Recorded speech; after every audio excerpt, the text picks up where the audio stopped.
Good evening and welcome to tonight's Undaunted, bringing into the news and top stories. I am Oyi Okbala. Let's begin.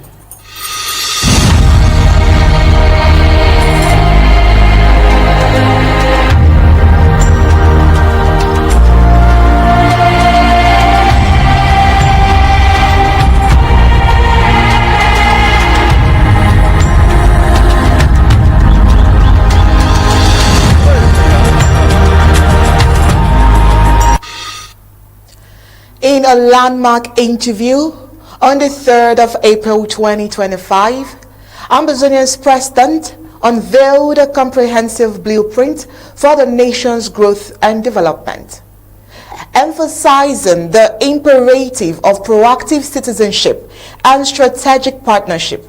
This exclusive conversation offered a rare glimpse into the president's vision for Ambazonia's future, which highlighted key priorities and initiatives designed to drive progress and prosperity.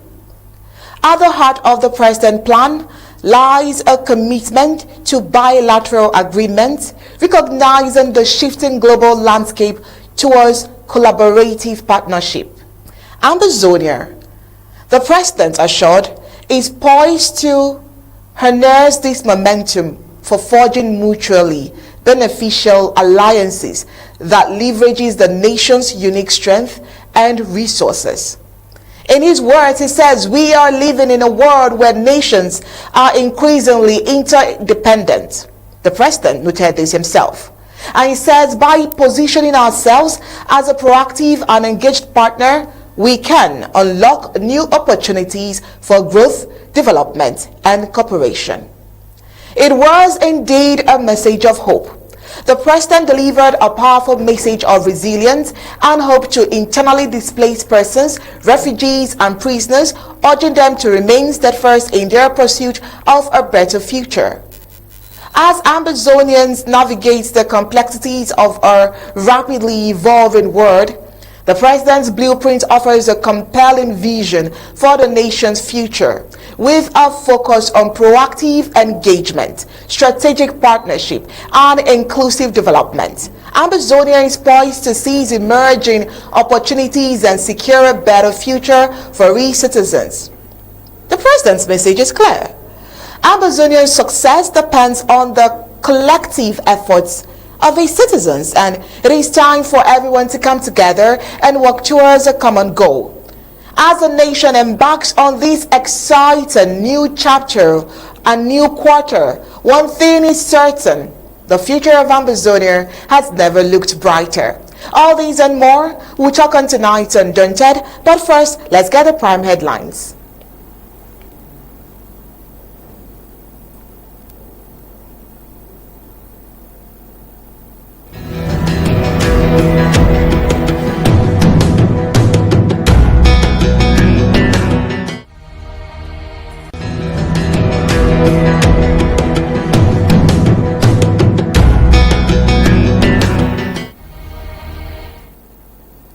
Tonight on Undaunted, we'll have this very sad report of Reverend Brother Huub and his assistant being kidnapped in Bambui. Also tonight, Ambazonian President unveils blueprint for nation's future, promises the TPS renewal, and of course unity. Local residents suffer as bad roads persist in Mile 17 Buea. Commercial bike riders in Woodicombe decry continuous colonial police harassment. Urgent health response is needed as tuberculosis cases rise in the Midland zone. All the African scene, ECOWAS, and the Alliance of Sahel states are at crossroads, trade barriers, or sovereignty in action. On the foreign scene, U.S. urged Europe to keep buying American arms amidst U.S. defense industry push. Well, let's get the news in full briefings.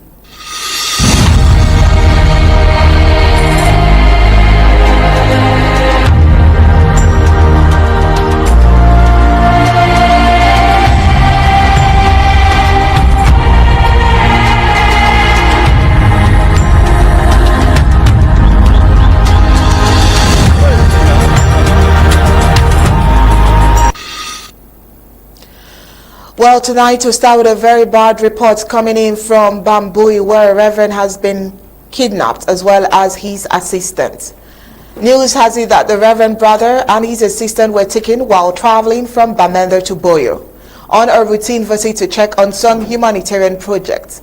The incidents and kidnapped happened on the 1st of April. The incidences left the local community, especially the Roman Catholic faithfuls in Buea, in anxiety. Brother Huub is well known for his dedication to humanity and humanitarian works, and his sudden disappearance is causing a lot of worries. Bob Akol, like other Ambazonians, has faced multiple kidnappings since the war broke out in southern Cameroon. However, this is the first time he himself and his superior were taken. So far, colonial authorities have not released any official statements about the abduction, and it's still unclear if the kidnappers have made any demands. This is still a lot of uncertainty as to who the real perpetrators of these acts are. Of course, we'll definitely bring you up to speed with any development as it comes to their kidnap and if any ransom is being asked. Mbeseha, our in-house analyst, is on the other side. I would want to find out his thoughts. Mbeseha, this is not the first time reporting a kidnap case, but this is for a reverend, a clergy. And lately the clergies have been speaking out, maybe not about their kidnap per se, but they've been talking about bad roads. They've also been talking about elections coming up, elections and electioneering, and people are beginning to recognize and notice that the clergies, the Catholic bishops, are beginning to speak out. Do you think that this particular attack could be a reaction, or I don't know, let's just leave it at a reaction from the colonial forces or whoever is in charge or whoever is behind this kidnap, for the fact that clergies are beginning to speak out on the bad and ill treatment that the southern Cameroons are getting? What would you say? I would say that we have always, as a government, condemned any kidnapping and ransom taking, whether it is the clergy or whoever it might be. But just before we got onto this program a few minutes ago, I heard, and I think it is true, that the man has been released. And the important thing is he's being released, and who kidnapped him is the important thing now. From there we can know where to go. From the report of his being released, it is no doubt that it is the ADF, because I got this information from Capo Daniel, who claimed that he instructed the kidnappers to let the reverend man go away. Therefore, he knows the kidnappers, according to him. He knows those who are operating in Bambui, who are all ADF.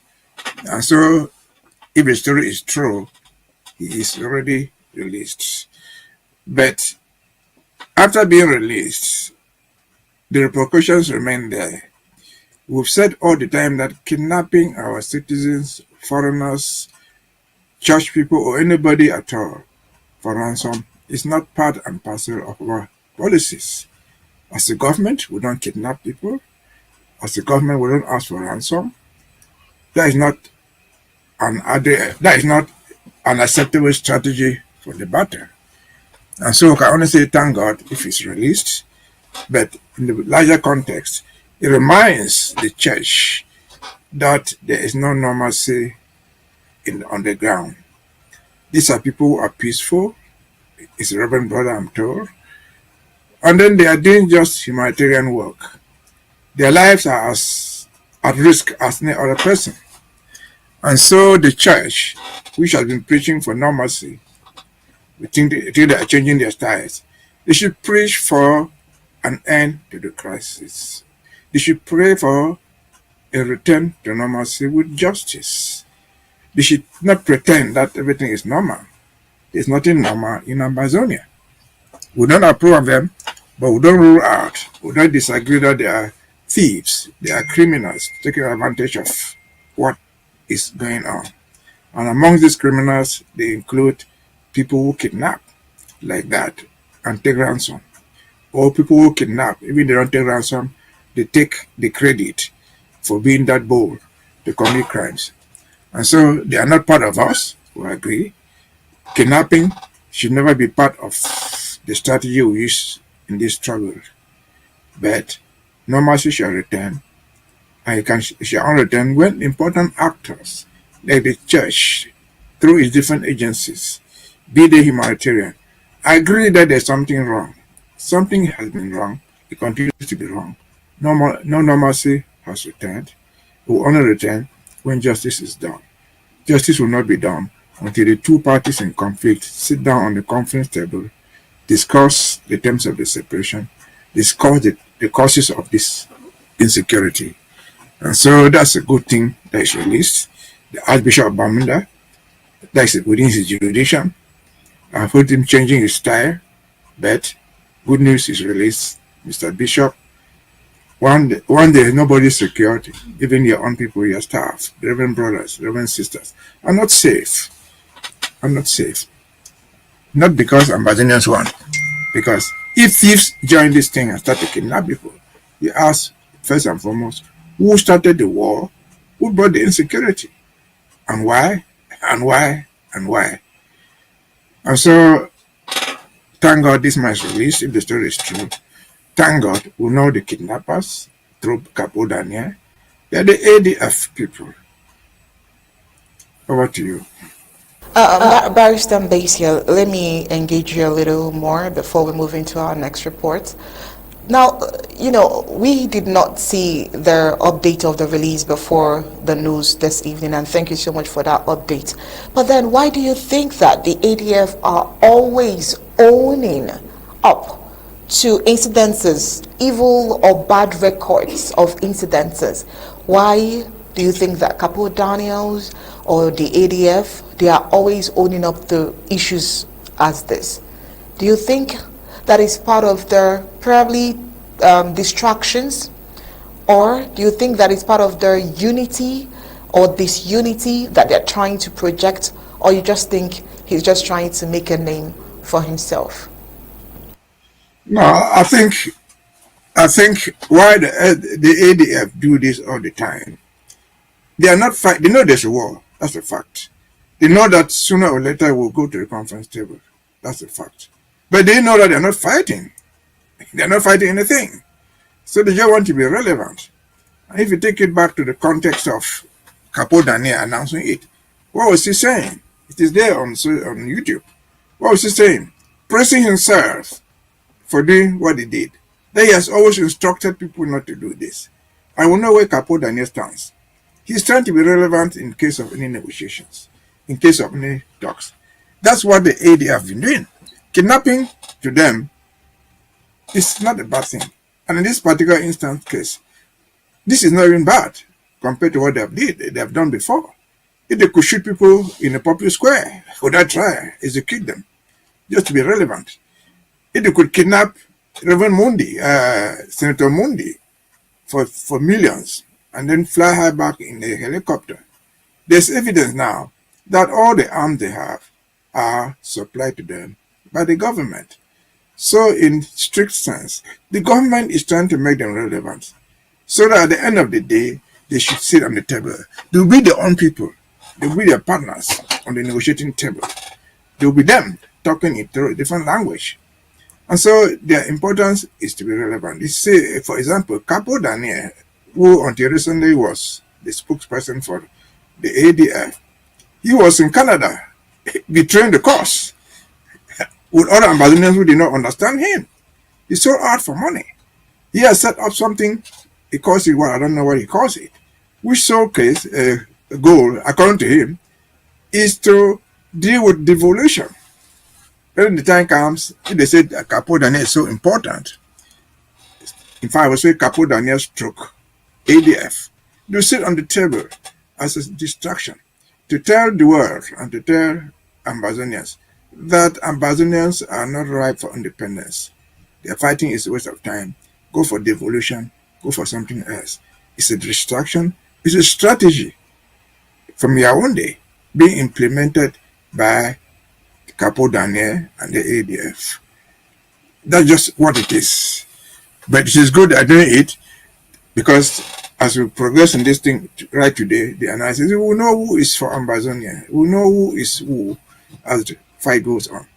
I'm sure most Ambazonians now understand that ADF and Capo Daniel don't stand for anything that Ambazonia is fighting for.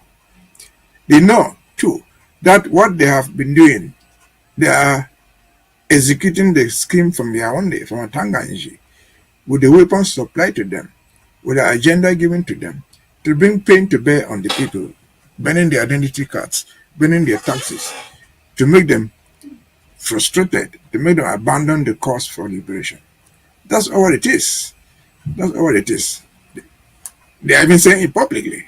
Again, on this particular incident, Capo Daniel is there on social media. He'll put you out there on YouTube, praising himself that the world should see what he's doing.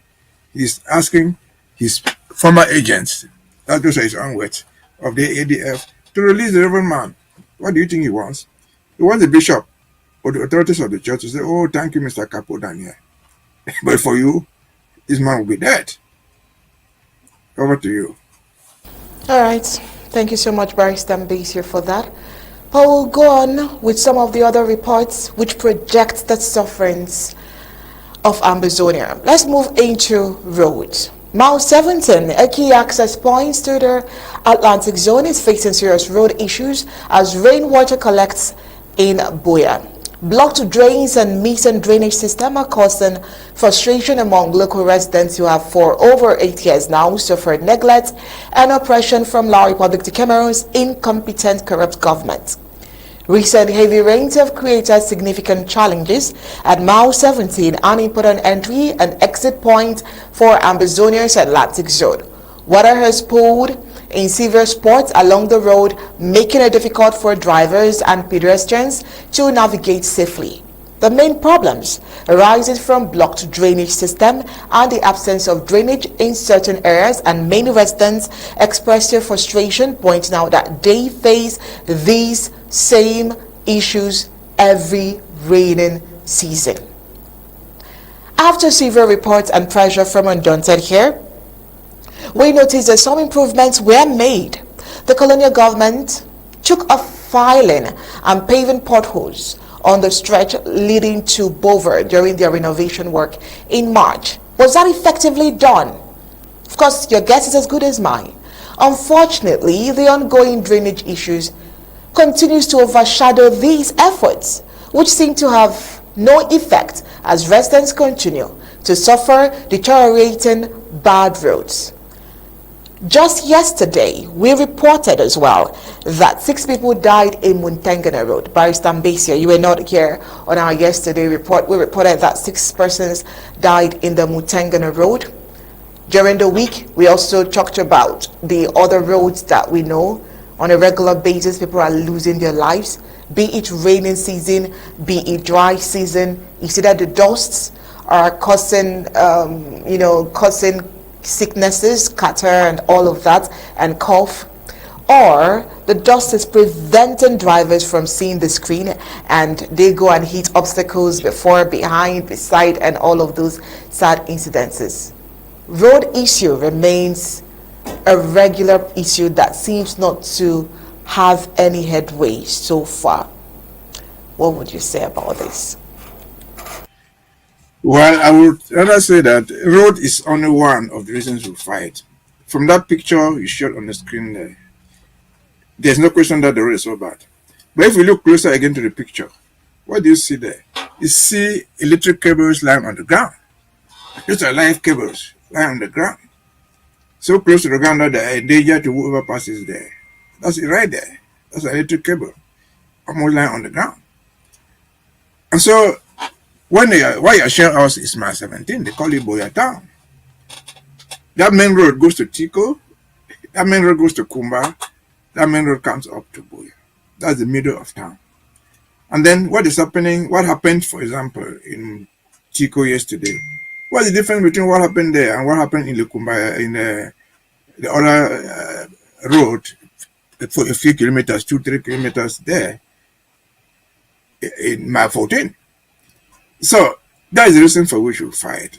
It is not just about roads, but talking about roads, in fact, it's an outsole. It's the worst thing that I've ever imagined or read anywhere else in the world. When they come to repair it, once they say they want to come repair, I've been embarrassed on many circumstances. What do? They bring cement on concrete road. When did they learn to? Where else on earth, in the modern world, do they concrete roads with cement and sand and stones? That's happened anywhere else in the world. And so, what these people have done to us for the past 60 years is criminal. Again, this is my 17. You have mentioned my 17. You have mentioned Tico. You have mentioned Ekondotiti. My 17 and Tico are all in Fako division. I've had the opportunity once more to say this. In the 1990s, Mr. Buea was still then in Buea, came to Buea on an official visit, early 1990s, and announced publicly that he was creating a bitumen factory in Limbe. What is bitumen? It's a product that used in tiring roads. That was 30, 40 years ago. It's the waste product from the refinery. If not done it, they dump that thing in the sea. If they had it, they would at least be able to sprinkle that tar on the road. That would at least prevent them from concreting road with cement. And so what is going on in Fako is the tip of the iceberg. Again, you mentioned Ekondotiti. Ekondotiti is Indian. I've said it many times before. If there was in a county, in the area of Cameroon to have the best roads by merit, it should be Indian because of what they produce. They produce oil that fits the whole country. They produce oil that Paul Biya steals with his cronies. There's no road there. So that is just one of the reasons that we fight. That's one of the reasons why we should continue to fight. Because that is an outside. You see there, that was tar road before. They reduce it to potholes. It's not just drainage. It's everything wrong. It's everything wrong. That should never have happened to us. It should never have happened to us, but it is happening to us. That's the reason why we must fight. The other day was Womb Road. Today, he has shown us Buea and mentioned Ekondotiti and mentioned Tico. What else, therefore? That's across the whole board of Amazonia. What else do we say? The only thing we can say is we have a reason to fight, and we must fight until these people leave. If it is possible, they will pay us compensation for the illegal exploitation of our wealth, of our minerals, for the illegal stealing from the CDC, for the illegal stealing from Sonara, for the illegal selling of Toliti and other things, for illegally abandoning the Dub rice and then importing rice from somewhere just because they hate us. And so we must fight and fight and fight. This thing has gone beyond criminal. It has gone beyond economic exploitation. And so I don't know how to describe it, but any human being seeing what we're going through should be sorry for us. That's the reason why we must fight and possibly look for assistance, look for supporters around the world to get us out of this dungeon of the criminal government that has imposed its rule on us. That has imposed its criminal theft on us. And so that's this. But just an example. You mentioned the woman the other day. The other day we were mentioning Kumba. The other day we were mentioning Manfe. The other day we were mentioning the road to Sabda. And so roads are just one of the several things that we must fight until we restore our statehood, we restore sanity to our government. Over to you. All right, thank you so much. And moving into what we can call the climax of today's report is, of course, the exclusive interview of the Ambazonian president yesterday, where he unveiled blueprints for the nation's future. All right, so in a highly anticipated interview held yesterday, the president of Ambazonia, President Samuel Ikome Sako, shared his blueprint for the country's development, emphasizing the need for citizens to be proactive, smart, and strategic. The president's remark offered a glimpse into his administration's plan to position Ambazonians for success in a rapidly changing world. What were the takeaways? First of all, it was a new era for Ambazonians. It's a new quarter, and so it is a new era. The president's interview was replete with significant revelations, showcasing his commitment to driving progress in Ambazonia. And some of the key highlights was, first of all, he talked about being proactive citizenship. So the president urged Ambazonians to take an active role in shaping their country's future, emphasizing the importance of being proactive, smart, and strategic. He talked about the bilateral agreements he's having with different countries. The president emphasized Ambazonia's readiness to engage in bilateral agreements with other nations, which is also a way for increased cooperation and mutual benefit. TPS renewal, I'm sure you're interested in that as well.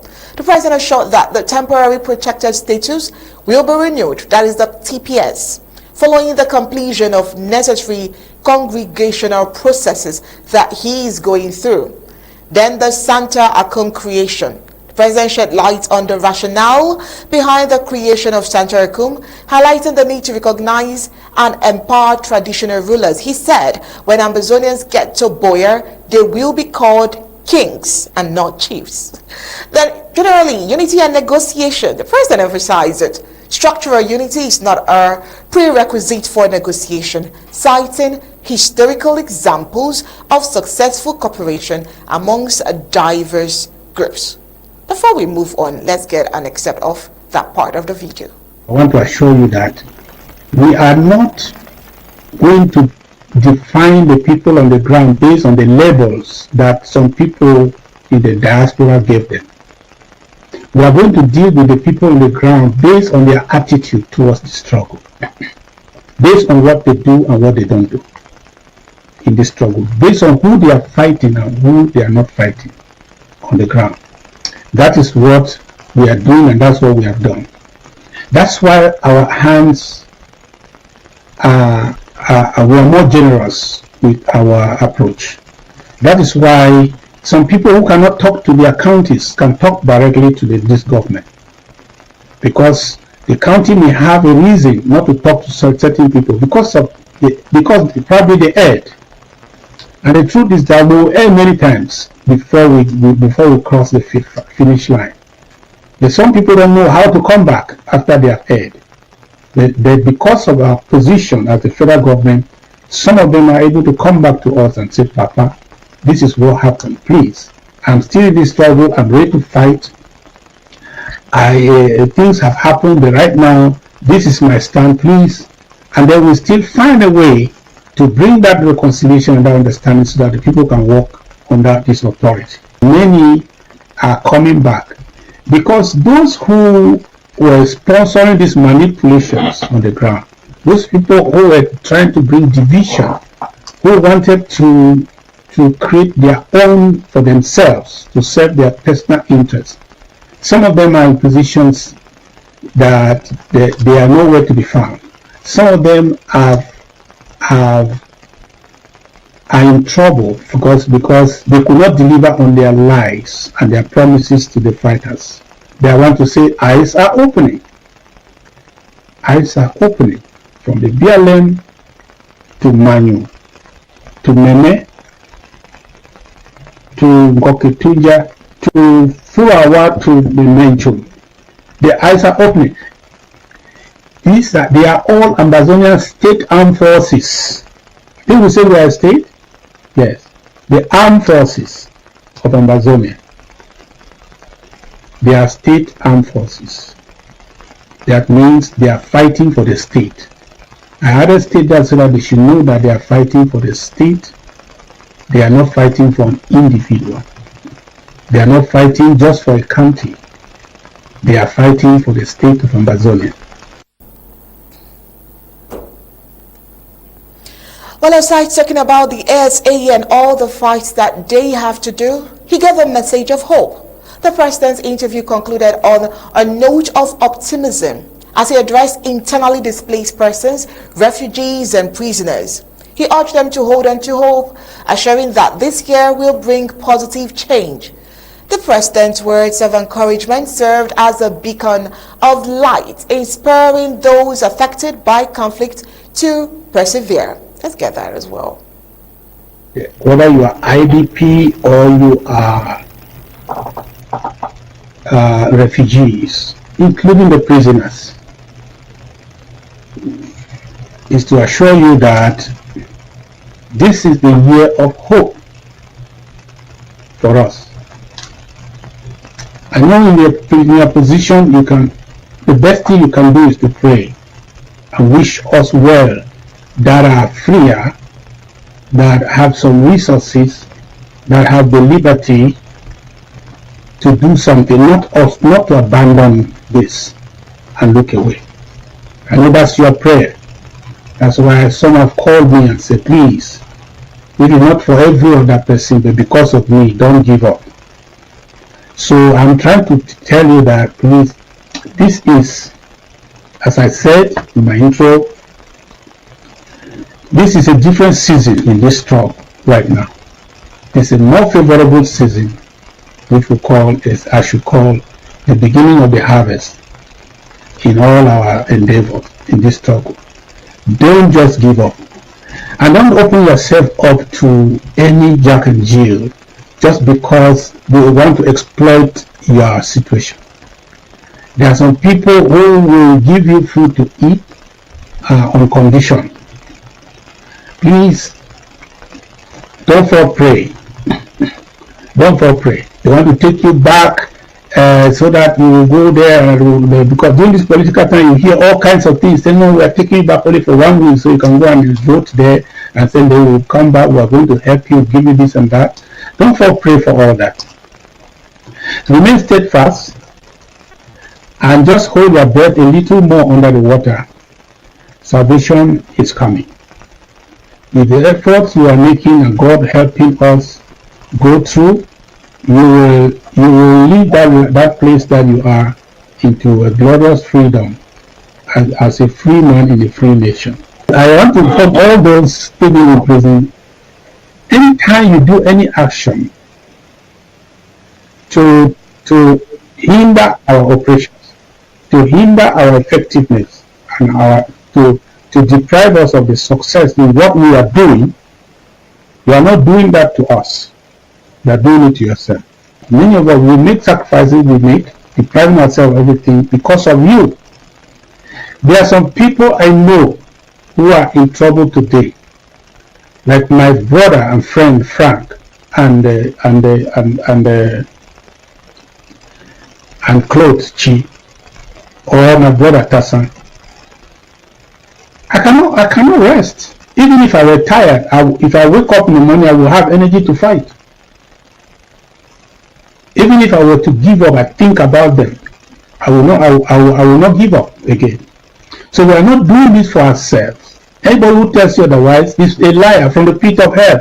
We are doing this because there are some people who are looking up to us, who probably their hope is just on us, on what we do. That's why we do what we do. Oh well, before we round up and move to Barrister Mbeseha, I'm sure you would ask yourself, what is the significance of this interview? For all we know, this exclusive interview provides a rare glimpse into the president's vision for Ambazonian's future, at least this quarter. And so, this report analysis highlights the administration's commitment to proactive citizenships, bilateral cooperation, and the empowerment of traditional leaders, becoming kings. So, as Ambazonians navigate a complex geopolitical landscape, this report serves as a vital resource for understanding the country's trajectory and the president's strategy for achieving progress. Barrister Mbeseha, the president focused on a whole lot of things, but we here talked about the TPS, we talked about the Sancharakum issue, talked about the peace and unity, the ASA, and a whole lot more. In an interview yesterday, what struck you more or most from what the president said? There are so many things. It will take us several sessions to analyze. But just from that segment that you have played out there, he has addressed a number of things which is important for us to remind people who didn't get to it. He said our fighters shall not be defined by the names, appellations, the labels put on them. They shall be defined by what they do for the revolution. So you can call yourself General Tiger, General Lion, Captain this, Colonel this, of Gokutinja, or of the BLM, or wherever you belong. As long as you are fighting for Ambazonia, you are an ASA, Ambazonian State Army. And then he reminds them that loyalty is to the state, but not to individuals. Wherever you are fighting, the goal must be only one, to free Ambazonia. And so, again, that's the most important thing from that particular aspect. Then he goes down and talks to IDPs, talks to prisoners, and talks to the refugees. And the summary of it is the beginning of the harvest. Don't be despair. This is the beginning of the harvest. You plant crops, they grow, they bear fruits, and you harvest. This is the beginning of the harvest. And he continues to say, salvation is coming. So don't be discouraged. He mentions a few names. Grochi and his two friends in Kansas. He talks about Patterson and by implication all those in jail, either in Kondingi or somewhere else in Ambazonia or around the world for this cause. Salvation is on the way. Then, if you would let me just go further, he tried to talk about unity, which I know you are going to come to it. Are you going to come to that? Can you play that segment so we can go on or end here for now? Okay, you want the technicians to play the part he talked about unity? Yeah, if you have it, because it will be good for people to be reminded if they can listen to it. Okay, so they will definitely give me a signal when they get that figured out. So we'll just try to, yes. They can be looking for it while we go on talking. They can look for the segment because there's a lot who can be talking all along. Okay, so but we need that segment. It. The technicians have it already, so let's play it, then we'll move on from there. That's what I gave them. We are going to deal with the people on the ground based on their attitude towards the struggle, based on what they do and what they don't do in the struggle, based on who they are fighting and who they are not fighting on the ground. That is what we are doing, and that's what we have done. That's why our hands we are more generous with our approach. That is why some people who cannot talk to their counties can talk directly to this government, because the county may have a reason not to talk to certain people because probably they erred. And the truth is that we will err many times before we cross the finish line. But some people don't know how to come back after they have erred. But because of our position as the federal government, some of them are able to come back to us and say, Papa, this is what happened. Please, I'm still in this struggle. I'm ready to fight. Things have happened, but right now, this is my stand, please. And then we still find a way to bring that reconciliation and that understanding so that the people can work under this authority. Many are coming back because those who were sponsoring these manipulations on the ground, those people who were trying to bring division, who wanted to create their own for themselves, to serve their personal interests. Some of them are in positions that they are nowhere to be found. Some of them are in trouble because they could not deliver on their lies and their promises to the fighters. They want to say, eyes are opening. Eyes are opening from the BLM to Manu, to Meme, to Ngoketunja, to Furawa, to the Menchum. The eyes are opening. They are all Ambazonian state armed forces. People say we are a state? Yes. The armed forces of Ambazonia. They are state armed forces. That means they are fighting for the state. I had to state that so that they should know that they are fighting for the state. They are not fighting for an individual. They are not fighting just for a county. They are fighting for the state of Ambazonia.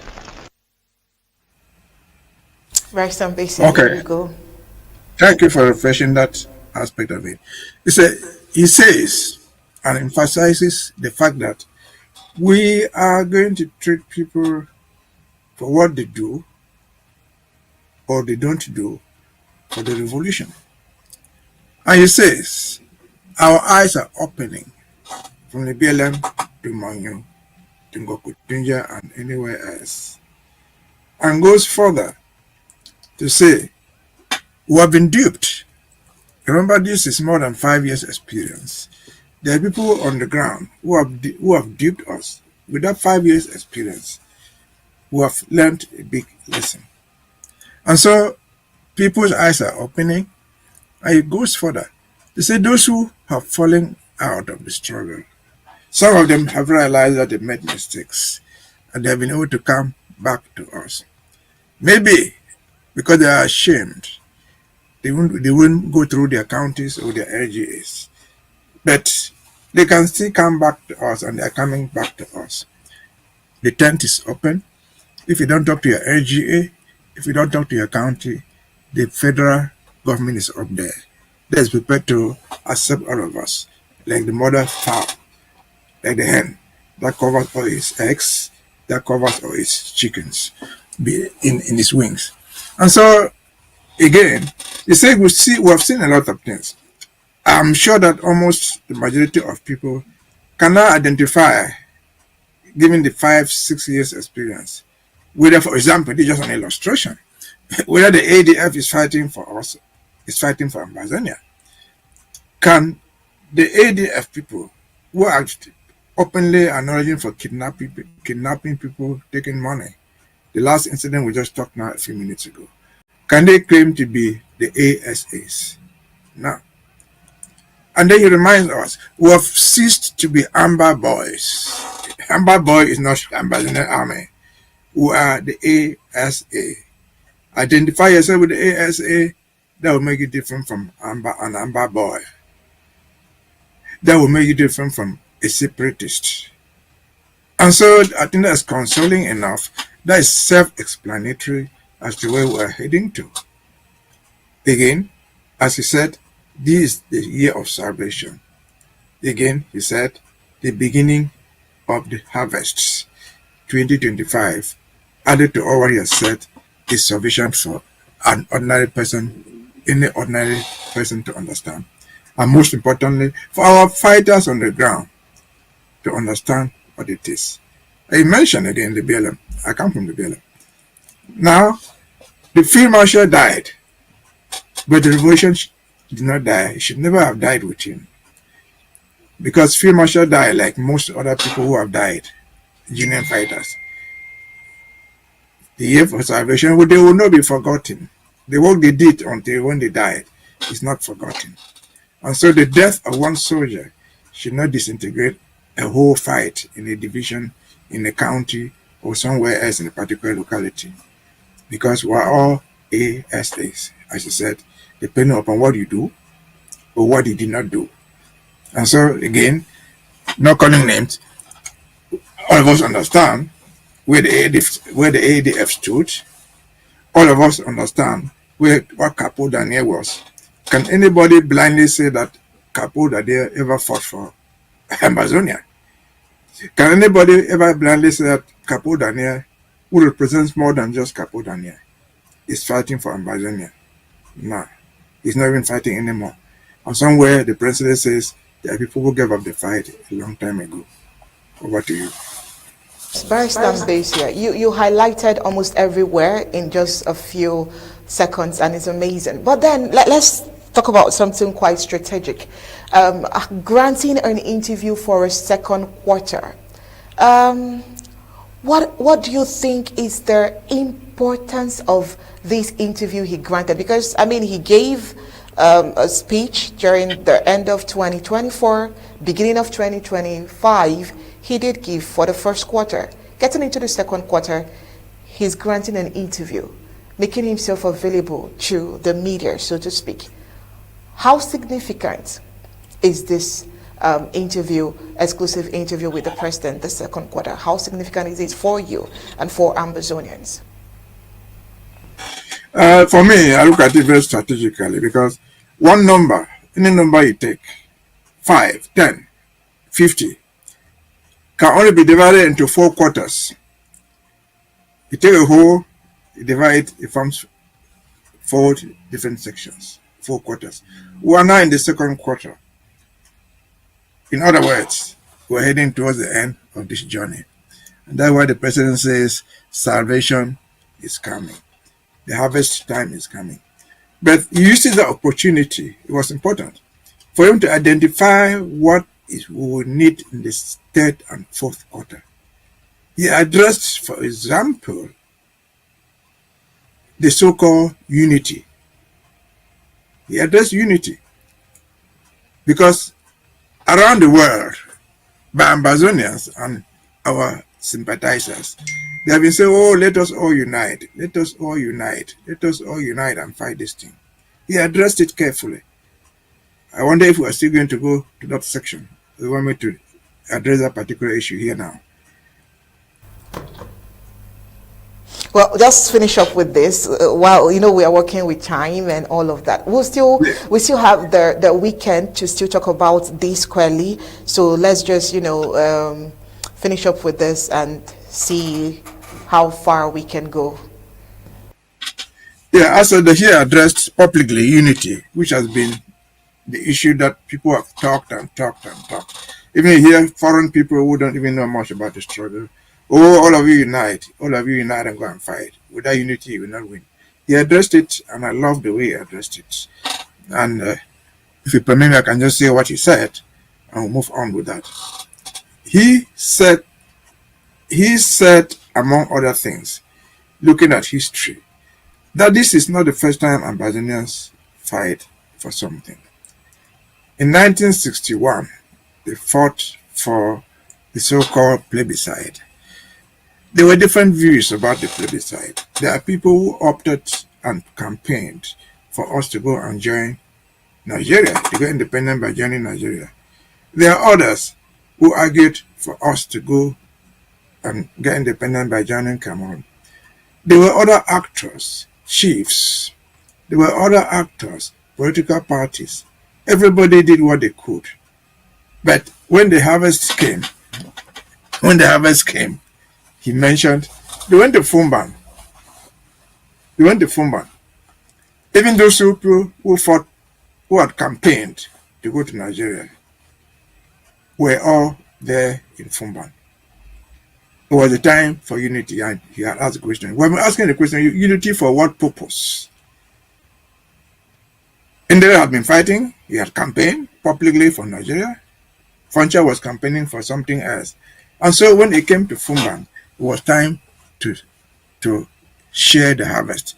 It was time now to unite. We had all agreed, by the majority were joining Cameroon for independence. And Foncha led a delegation to Fumban. The Fumban delegation by Foncha was not the Southern Cameroon government delegation. No. It was a Southern Cameroon delegation led by the Prime Minister, head of government. It was just a delegation. But what does that mean? I've had the time to say here before, the Foncha delegation was 50 people and comprised everybody. It comprised the KNDP. They were listed there, which was the party in power. It comprised the CPNC of Ndele, which was in the opposition. The members were listed there. It comprised even the the OK, one Cameroon. There are 2 people there, then Tumaza and Abemukong. It comprised everybody. That was the necessary time for unity, but led by somebody else, led by the leader of that delegation, who was Foncha. Compare that delegation to Cameroon delegation to Fumban.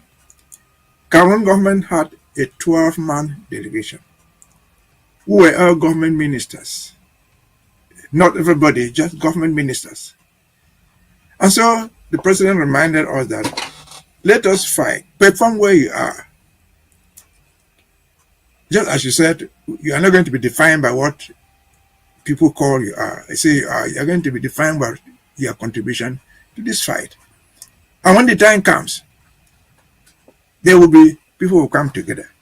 But most importantly, these people who come together will recognize that there is a leadership in this delegation, which shall be led by the government of Ambazonia.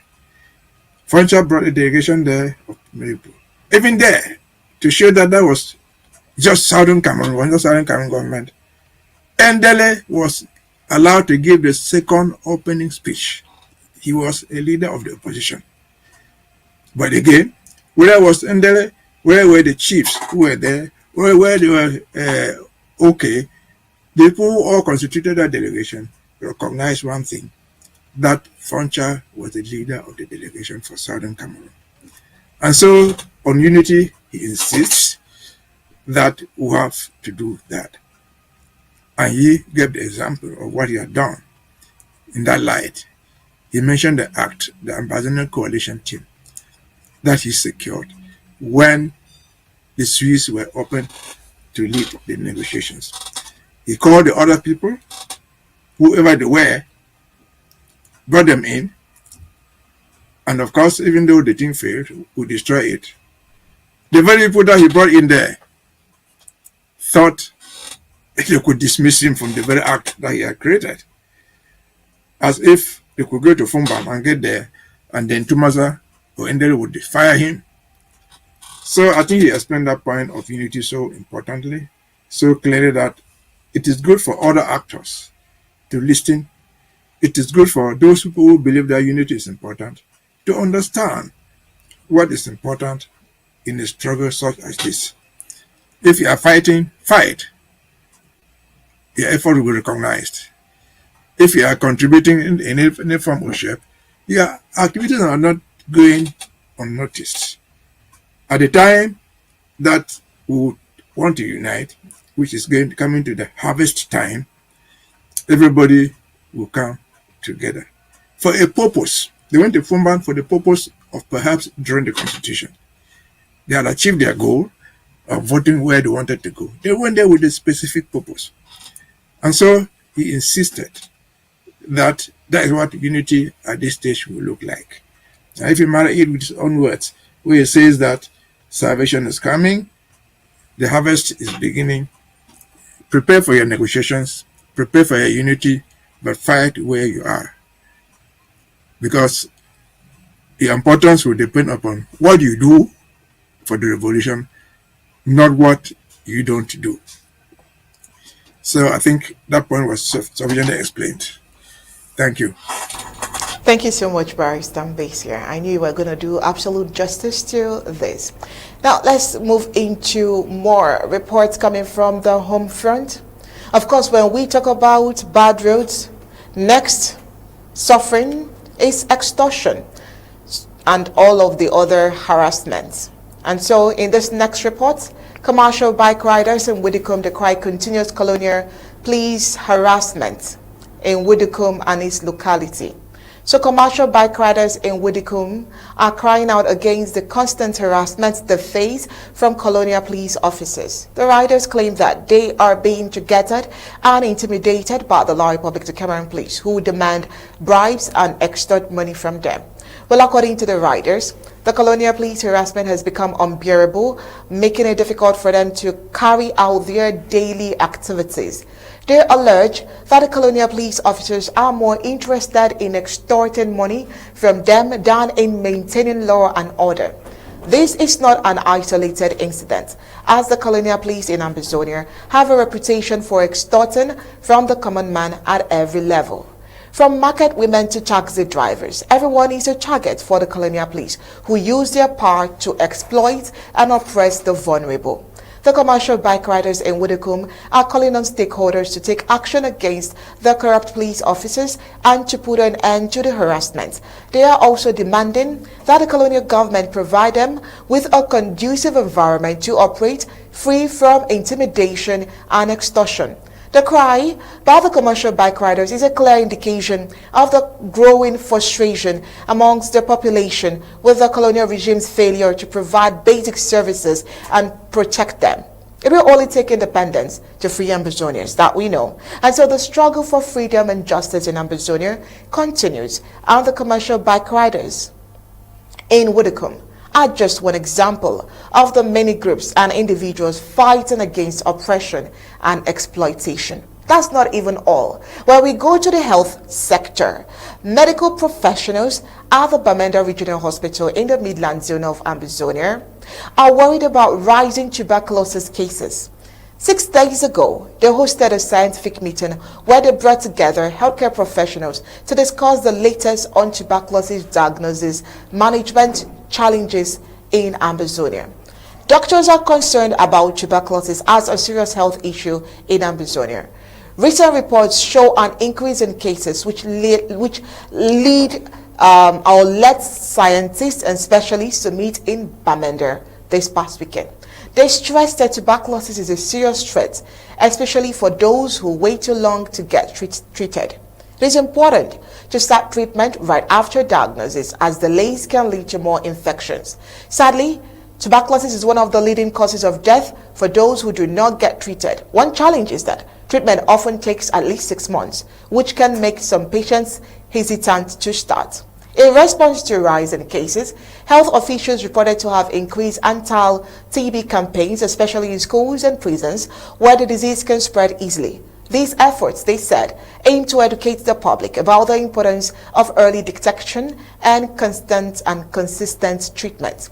In 2023, Ambazonia and La Republic of Cameroon combined reported 150 tuberculosis cases for every 100 people, making them one of the 30 areas with the highest TB rates in the world. At the scientific meeting, the professionals talked about the difficulties in accessing diagnostic tools, especially in rural areas, and the need for solutions like mobile units. The group also discussed ways to improve treatment adherence, handle drug resistance, and address social factors that affect health. They highlighted the impact of the ongoing war in TB services and the need to strengthen health systems to reach undeserved population.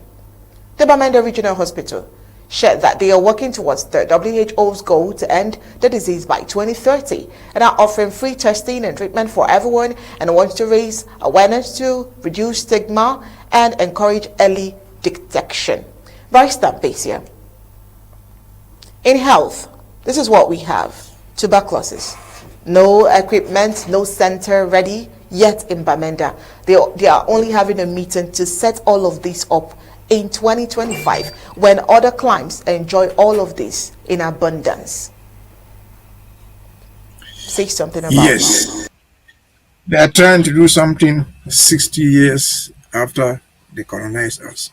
Before I address the health issue and the bike riders, let me just go back to the last segment. There's something which the president said, which cannot go unnoticed. It is very important because the president addressed this issue of what we call coup plotters. People have been crying foul. Even as we hear today, there's draft next Saturday. People are still crying coup plotters. People have done something. The president said something which is to sink into our heads. He clarified that issue. He said that the coup plotting thing, whatever name you give them, is not going unnoticed. People, he knows that those things are happening, but he is the president. Let the president act. And he told us the way he handles it. He said he handles such cases strategically.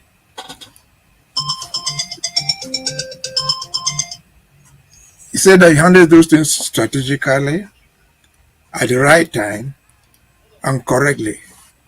And then insisted that we are all passengers, like we're all passengers in the bus. The passengers in the bus depend upon the driver for their own security, for their safety. The driver knows when to make the turns, knows how to run at what speed. And so let us be passengers and allow the driver to do his job. Let us give him time. He is the head of this government. He is the leader. He is doing it strategically, thinking of the right time and how he will do it correctly. And so we should remember that he said this. The crises that we have now are not going unnoticed. But because we are in the bus, we shall not become drivers, all of us, but we shall remain passengers while the driver does the driving, knows how to maneuver his way left or right, knows how to pull himself out of the muddy road which we just saw there. That's what he said. But let us go back to what the issue was then. You have talked about bag riders in Widikum, and you have concluded, which is right, that it's not just Widikum. They are being harassed everywhere by the security forces and their agents. This is unacceptable. They have turned the crisis that they created into a fundraiser. They are either doing it in their uniforms or they are using their proxies to punish our people, punish the bag riders. When you punish a bag rider, they are punishing the passengers because they get the money from the passengers to pay to you. And so what has been going on, what went on in Widikum, is not unique with Widikum. It is all over Amazonia. Because unfortunately, riding bikes has become the commonest way of traveling in Amazonia. Why? Because, as we said in the last segment, there are no roads.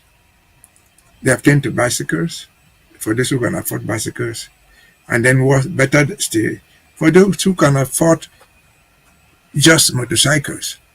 And so to extort these people is to take them out of their own livelihood, one, is to punish the passengers that they carry, because they turn the cost of the extortion back to the passengers, which is what we don't want. We have said that's not what it is. If you are harassing bag riders, be it a number guy, you are not an ASA, be it an agent of the Republic of Cameroon, is not acceptable. And we know there are many. There are many everywhere in Amazonia, but perhaps headquartered somewhere in Bamenda, where you cannot go a step without them harassing you.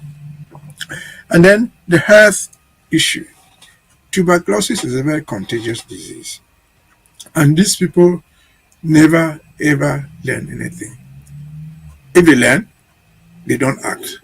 Why do they not act? They don't care whether you are dying in Bamenda or what. And so TB, tuberculosis, is something that is predictable. Where are these things coming from? The whole health situation is disastrous. People don't have drinking water. People don't breathe good air because of the dead that are littered everywhere in town. In fact, just before we came here, I saw a ceremony here one day where the whole part of the city has become a headquarters of mudfish. The fish is, they are flooding the whole town, coming out of the dirt that they dumped there. And so pretending to do something 2035 we take some action as per the Bamenda General Hospital, it's a joke. The government does not have anything for you there. If they don't have something for Yawon, if they don't have something for Douala, they expect something earmarked for you in 2035 by Yawon. You're just deceiving yourselves. That's the reason for which we fight. We did not ever contemplate getting back to this level. In Amazonia, before all this thing happened to us, what the department in health, preventive medicine, that was equipped and trained, people were trained in that field for preventive medicine. Tuberculosis are things that diseases that come. They are outbreaks. They are outbreaks. And if you don't take care, many people will die. And so they have passed the stage of prevention. They are now in the state of trying to handle it when there's already an outbreak. So had they taken the appropriate steps to prevent such things, we will not even be where we are, particularly in Bamenda where we're having it. But who knows? We'll extend from Bamenda to Bambui. We'll extend from Bamenda to Bansa and the neighboring hospitals and neighboring areas. And so, again, it's a reminder to us why we fight. I remember in Victoria of those days, in the 60s, we had the whole department of preventive medicine, headed by a whole medical team, experts in preventive medicine. That has disappeared. Even if it does exist. Prevention today requires money. It requires equipment. It requires that if something is happening in Bamenda like that, if the experts were found in Bansa or the experts were found in Kumba, you should be able to drive there and handle the issues. And so there are so many things that go into preventive medicine which these people have just killed, that we had. And so, sorry that we are there, we can all pray to God, but we should never have been there. They are not going to provide anything different from what they have provided. If somebody has not provided something in 60 years, in 65 years, what makes anyone think that they will do it in 2 years? They have not shown any such idea of taking medical issues seriously. If they did, why will all their government ministers fly abroad to have medical care when they fall sick? Why will Paul Buea, the president of the country, spend half a year in a Swiss hospital and spend other many months over his lifetime? So health is nothing to them. It should mean something to us. That's why we fight. In those days, I don't imagine any government minister leaving Buea to go and receive treatment in Kumba or in Bamenda or in Douala. Our government ministers went down to a hospital in Buea, at the best in Victoria, and had what they needed. That is what the restoration of our institutions means. That's what it means when we say we want to restore our statehood, where we can manage those things. We should be able to manage those things without anything. We have the money. Health today is no longer a thing of training people. If we have the money, we'll buy the equipment. If we have the money, we'll employ the experts that we don't have at home and pay them for the job. Or other nonsense will finish away. Where you showed that thing in the picture you showed there, you have something standing there like 2 inches square. They call it standing water, where people are drinking in a big town like Bamenda. Should we be going through this? Is that what you supply a big town of more than 1 million people water? No. We need something better than that. That's the one water supply. Is that thing even treated? No. But you see the poor people standing there celebrating, and notice that that's a woman there. Maybe that one is just a foreign aid assistant giver from whatever group you have. So these people who have destroyed us, we should never have been there, but we are there, but we must get out of it. And our way to get out of it is to fight and fight, to restore our statehood, to restore our institutions, and all that goes with it. Over to you. All right, thank you so much, Barrister Mbeseha. It's been an hour with you, and it's been so interactive and conversational. This is where we'll let you go, hoping that over the weekend, during this week on Ambazonia, we'll definitely see you, and you'll throw more light on all of the issues that we'll be bringing at the front burner. Right, until we see you over the weekend, it's good night from here. Thank you for having me. You're welcome. Coming up next is News Across Africa.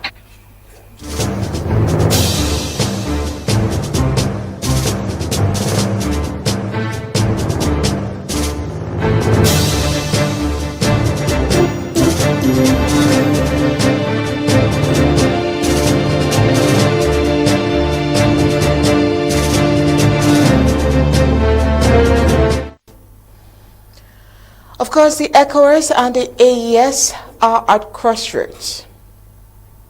The 0.5 import levy is a shift in regional dynamics. The Economic Community of West African States, ECOWAS, is set to hold an emergency meeting on the 22nd of April to address the newly introduced 0.5% newly import imposed by the Alliance of Sahel States. And this is on goods from ECOWAS member nations. Confirming the meeting, the head of communications for the ECOWAS Commission, Joel Ahofoji, noted that the issue would be a key point of discussion. The AES, a coalition of Mali, Niger, and Burkina Faso, introduced the levy on March 28 as part of its broader strategy to strengthen economic independence following its official withdrawal from ECOWAS in January 2025. The measure, which excludes humanitarian aid, is seen by many as a necessary step towards self-sufficiency, allowing the back and breakaway nations to generate internal revenue rather than remain tethered to a ECOWAS-centered and centralized economic structure. However, it also challenges ECOWAS' long-standing trade liberation framework, which has aimed to remove such barriers to facilitate regional integration. The question is the future for regional trade cooperation. So for years, ECOWAS has promoted the free movement of goods and services through the ECOWAS Trade Liberation Scheme, which grants duty-free and quota-free trade access amongst member states, even after the AES nations announced their departure. ECOWAS maintained that their goods would still be treated under the TLS to minimize economic disruptions. Yet, with the AES implementing its own import levy, the regional bloc now faces a fundamental question, which is, can it sustain economic unity when some of its former members are actively moving in a different direction? While ECOWAS sees the levy as an obstacle to trade, others argue it is a natural step in their AES journey towards true financial sovereignty, one that prioritizes national interest over regional obligations. Well, should we talk about the political fallout and economic repositioning? The deteriorating relationship between ECOWAS and the AES nations has been driven by deep-rooted political and security tensions. The military governments of Mali, Niger, and Burkina Faso have long criticized ECOWAS for failing to adequately support their battle against terrorism, which imposing sanctions that in their view only worsen the hardship of their citizens. So although ECOWAS later reversed these sanctions, the damage was done. The three countries no longer saw the regional bloc as an ally in their fight for stability. All right, coming up next is news across the globe.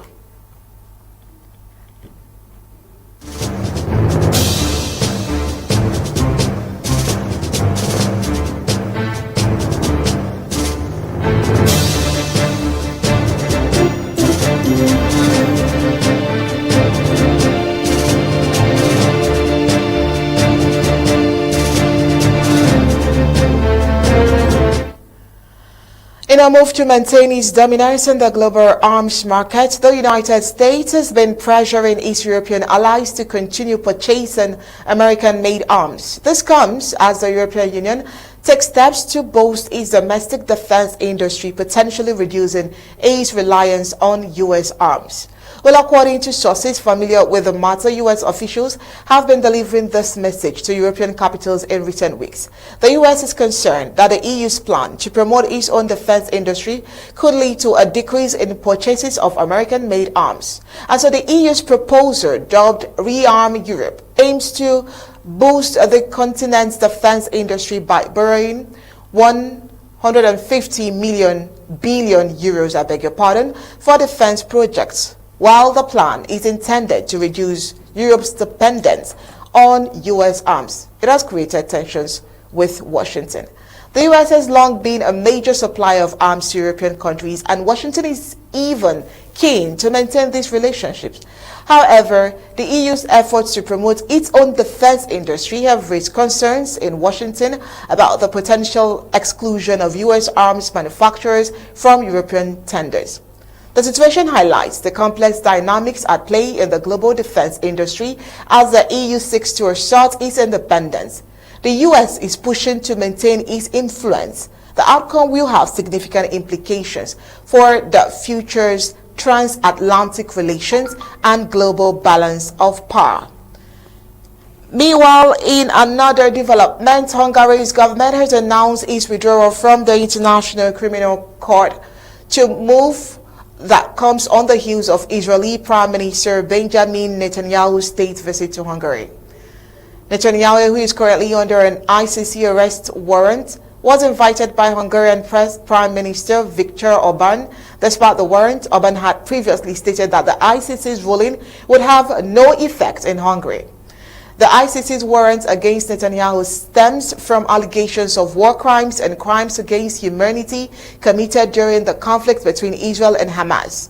Netanyahu has denounced the ICC's decision as anti-Semitic. Hungary's withdrawal from the ICC marks a significant development in the country's stance on international justice. As of January 2025, 125 states are parties to the ICC's funding treaty. Well, this is what the Rome Statute says. And this is where we're drawing the curtains on tonight's Undaunted. But before we go, let's take the recap of the major stories.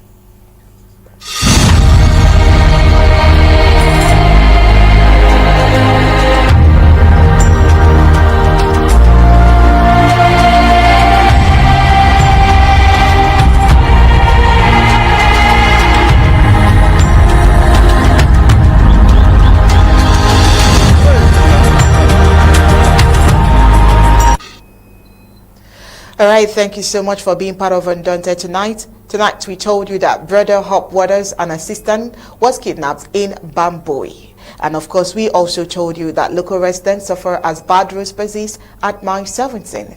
And with that, we've come to the end of Undaunted tonight. See you next time.